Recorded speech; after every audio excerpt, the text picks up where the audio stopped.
What's going on, everybody? It's me, Working Man, and I wanted to talk about Peacemaker Season 2, Episode 2. The episode is called A Man is Only as Good as His Bird.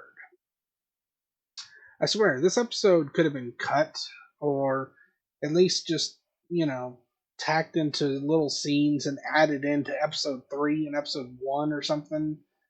Just cut this whole episode because I swear to God, nothing happens in this episode. I mean, it's hard to even do a review on this episode because, there's nothing to cover. Basically, we start out with Rick Flag Sr. finding out that Peacemaker killed his son. Well, okay. We could have put that together, just with context clues. We didn't need to see him do or figure it out or whatever. Then, let's see, we cut to Peacemaker hiding the body of his doppelganger from Earth 2, I believe.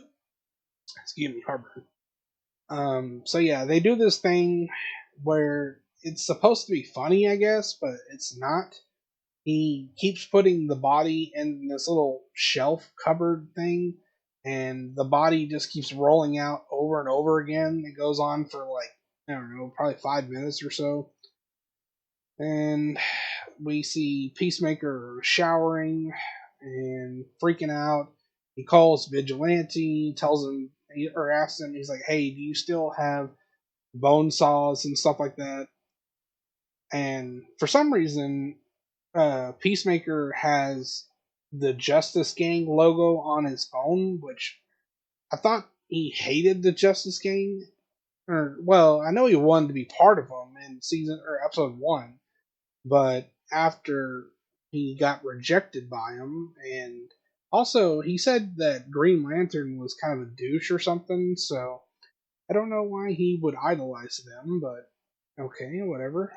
Maybe he's just hiding his love for him or something. Who knows? But anyways, we then go to Waller's daughter getting some pomade or hair gel or something from her ex girlfriend's apartment, and then the ex girlfriend is home and says, "You can't come in here because we're broken up." I mean, kind of a bitchy thing to do to kick someone out, especially if they still have stuff in your apartment or whatever. But honestly, I don't know why we need to see Waller's daughter and her girlfriend argue.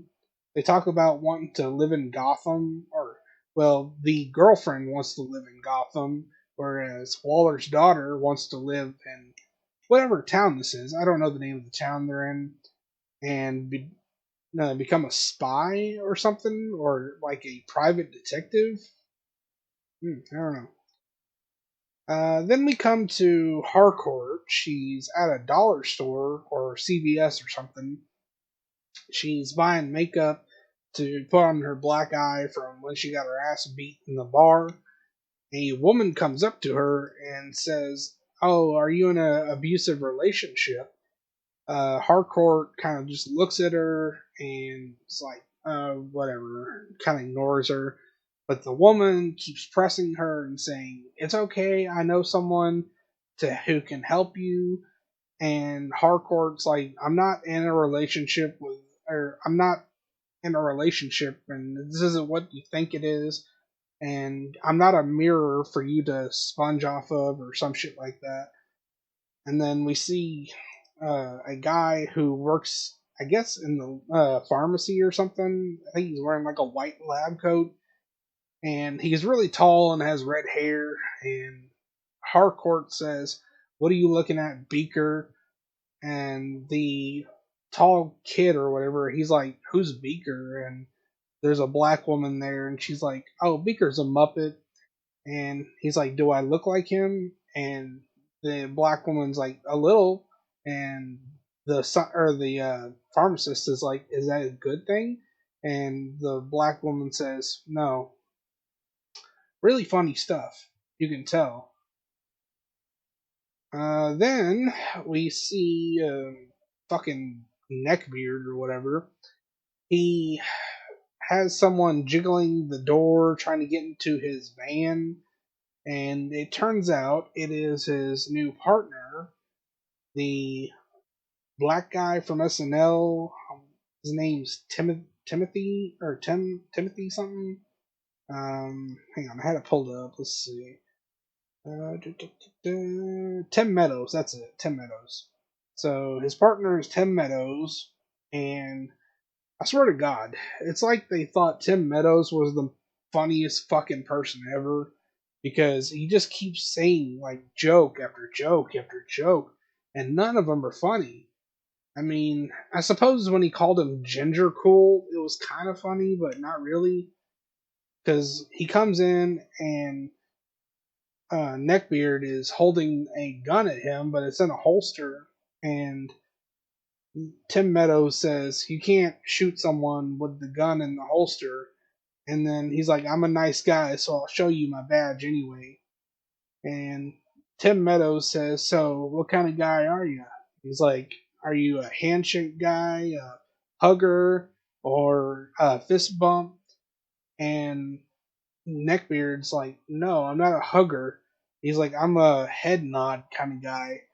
And Tim Meadows says, "Oh," he's like, "You're a real cool guy, aren't you? Real ginger cool." Yeah, that was the joke. So yeah. Anyways, Tim Meadows is spying on both Peacemaker and Neckbeard. We then see the people that are still in the orgy laying around Peacemaker's house. Peacemaker makes himself some coffee, and there's a gay guy there. He wakes up and says, I want some of that. And Peacemaker looks at him, and then he looks at his coffee, and he's like, oh, you mean the coffee. And then he makes coffee for the people in the orgy or whatever. Then ugly woman comes out of the bathroom with her tits out, full bush, and oh no, sorry, I think that's in a little bit. Sorry, let's see. Kind of skimming the episode so I can remember what the fuck happened. So, like I said, it was so boring. I was just constantly like looking at it, like, when is this over? It was torture. Let's see. So, Peacemaker talks to Waller's daughter, and I swear to God, I can't remember Waller's daughter's name. It's something like Bio or something, which I don't know. That's a stupid name. I don't like it. Just easier to call her Waller's daughter. I think even Peacemaker calls her Ads or something for short. So that's weird. But oh yeah, then this was really fucking stupid. Peacemaker and Waller's daughter, they're talking, and Peacemaker says it's not weird to have a portal in your house to another dimension. He says something about like, oh, you being a Mormon or some shit, and she's like, I'm not a Mormon, I'm a Methodist, and he's like, well, fuck you, you win the argument, and then he starts dancing like, oh, we gotta give adds a medal and her fucking gold watch and have 40,000 people dancing because you're just so great at arguments. It's like, what the fuck? I mean, you're trying too hard to be funny, guys. I mean, try being a little more subtle. Anyways, let's see. So they spy on them, and then oh yeah, then Vigilante comes over with the stuff to disintegrate Peacemaker number 2. That's when the woman who looks like she's in her 40s or possibly older comes out of the bathroom, and she is super fucking ugly. Like, she has like droopy tits and a big bush and everything. And let's see, what the fuck else happened? Oh yeah, Vigilante says, "Why didn't you invite me to the orgy?" And Peacemaker says, "I didn't think you liked sex." And Vigilante says, I like sex because it's a chance to bond with my friend. It's fucking weird. I don't know, it's not really funny to me. Um, what else? Oh yeah, they chop up Peacemaker 2 and dispose of his body. Okay, I did forget one joke that was funny. Let's see. Because even like the only reason I thought I laughed was just because you could see that what's his name? I forget his real name. You know, the guy that plays Peacemaker. Fuck, what's his name? John Cena. Fuck, couldn't think of that for the life of me. But yeah, he's like trying not to laugh as he's saying it. Here, I'll play the audio just because it's pretty good. Let's see.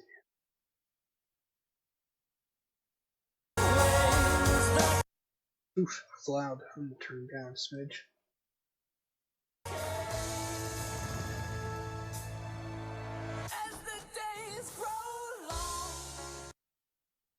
Pause that. I don't want to get copyrighted. Fuck off!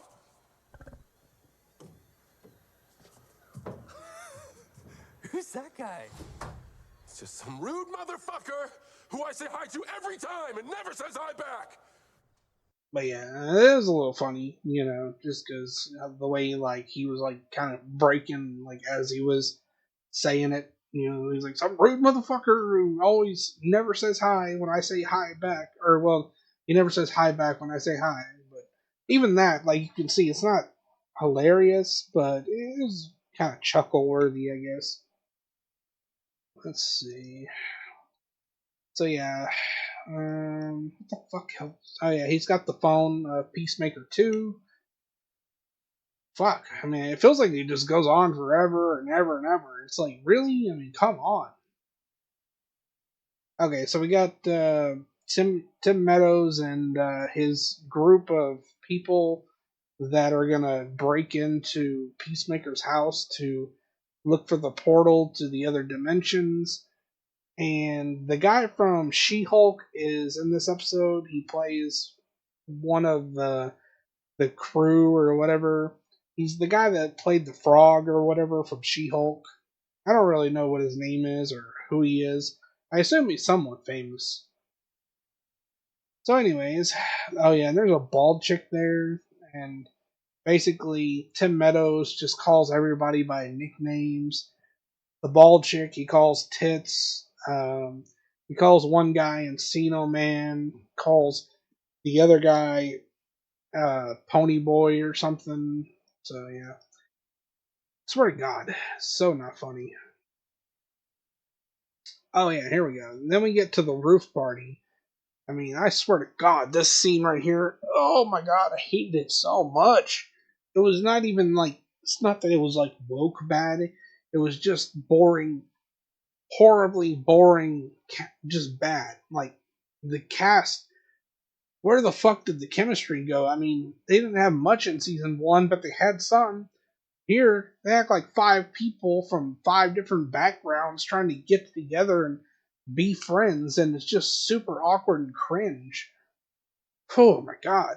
Like, Vigilante comes in, or like, well, he climbs the fire escape, and he has some Bud Light with him, and Harcourt says, "How did you get up here?" And Vigilante says, "Oh, I climbed the fire escape." And Harcourt says, "Don't climb my fire escape." And then Vigilante says, "Oh, you're so funny. Where do you come up with this stuff?" Dude, what the fuck? None of this is funny. Swear to God. Oh, yeah, and then Peacemaker and what's her name? Waller's daughter show up and they just act so fucking weird, and then they drink and they do the butt dance thing from season one, which was not really funny. The SWAT team or whatever, the little Tim Meadows squad, they break into Peacemaker's house and the Eagle beats the shit out of everybody. Like they act like Eagle is a fucking raptor. Like it's just flying around the house and taking everybody out in one hit. I think it kills the bald chick with like by biting her neck and like the jugular. Um, let's see. So yeah. Oh, and that's another thing I forgot to mention. Apparently, Tim Meadows' character says, I have bird blindness. And at first, it seems like it's just a joke that he's saying that because when they're in the van, he's talking to Neckbeard and he's like, what's with the giant pigeon or something? And he's like, that's an eagle, dude. Do you not know America's bird or something like that? And he's like, I have bird blindness. And, obviously you don't think it's real. But then later on, when they're in the house, he's like, I can't tell what size the bird is. I got bird blindness. Yeah, it's really dumb. So, let's. Oh, yeah. Peacemaker tries to flirt with Harcourt, and it is super cringy and awkward. He talks about how, or well, first he throws like an invisible fishing line and tries to pull Harcourt over, but she's not biting. And then eventually she gives in and comes over and talks to him, and it's just super fucking awkward, and nothing really happens. Harcourt says, "Oh, I'm not some broken bird or something for you to save and rescue." And he's like, "It's not like that." Then they just kind of go their separate ways because they have no chemistry. So yeah, basically after that, Peacemaker stumbles home drunk and he calls Eagly over, pets Eagly. Then he grabs the phone from Peacemaker 2 and he tries to text Harcourt from the alternate dimension, but obviously it doesn't work in his dimension. Because I was thinking there for a second, I was like, if this goes through the other dimension, I'm going to be pissed. But thankfully, they weren't that stupid.